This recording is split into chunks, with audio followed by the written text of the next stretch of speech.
That's something that Professor Bluestone says over and over, and that's what we think and do.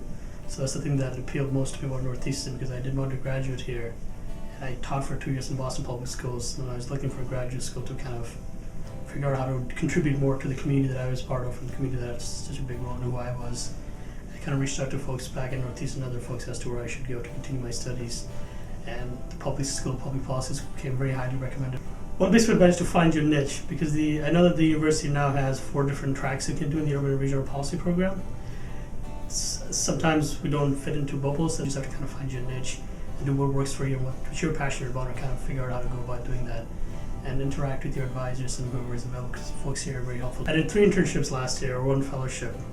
I started at the beginning of the fall semester at a nonprofit in the Dudley area called Dudley Street Neighborhood Initiative, where the state chemist, she manufactured, did some sampling errors, and so that would affect about, I think, 40,000 cases that she worked on, which would release in close to 1,000 people in Roxbury and Dorchester over the next 2 or 3 months.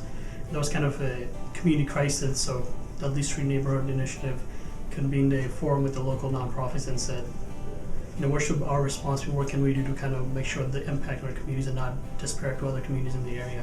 So they called a meeting, about 30 different nonprofits showed up. From that came out that we need a policy report of what does community-based reentry programs look like and what are best practices and what kind of funding do we need for this. So I ended up doing that, and then from there I was working on other projects, one of them being the Fairmount Indigo Planning Initiative that the Boston Redevelopment Authority was doing or still doing.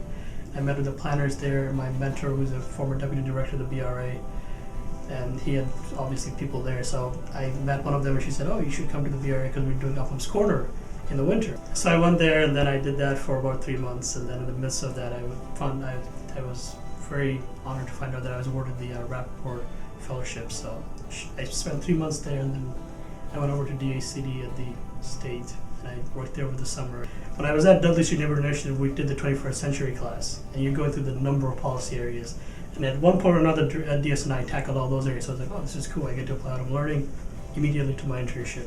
I went to the BRA, I was taking a GIS class, and I was tasked with creating economic profile for the Fairmount corridor, and that we were doing a GIS map for that. So GIS was immediately applied when I was at the BRA, and I went over to DACD, and we were doing the governor's multifamily housing, the 10,000 multifamily housing goal he has. Over the summer, I was taking a real estate development course. You can imagine, that was a perfect match. I was like, oh, great, I know what you're talking about now. So when I was at DACD, I had to do a survey design to collect permit data for the governors to get a baseline for the 10,000 multifamily housing units. So I assisted in designing that, so that was another thing we did. When I was at DSNI, we did economic analysis, which is one of the first courses I took here in the fall. And I did an economic analysis and feasibility study of the Dudley, they have a greenhouse, and that being able to sustain itself rather than requiring additional funding from outside sources. But I kind of do more of applied research, so research that actually leads to action steps, and that has been my focus, and Professor Bluestone and others have been very supportive of me in kind of pursuing that. So in the BRA, I was doing some research for the economic profile, but I knew that was going to immediately lead to next steps. And part of the reason I went over to DACD in the summer as a fellow was because the research I was going to do immediately was being placed the next week. In terms of balancing school, work, and internship, the first semester was very difficult because I've been away from school for 2 years, and I was teaching for 2 years, so it was a weird dynamic to be like, oh, now you have to do homework again. I'm like, oh. I was so used to lesson planning, I was like, darn. But I mean, that was difficult, but it was just doable, just to engage with people that are very highly intelligent, just to learn from them. How do you go about carrying yourself? And how do you go about engaging folks and teaching them material that you're learning at a very high level and making that accessible to folks?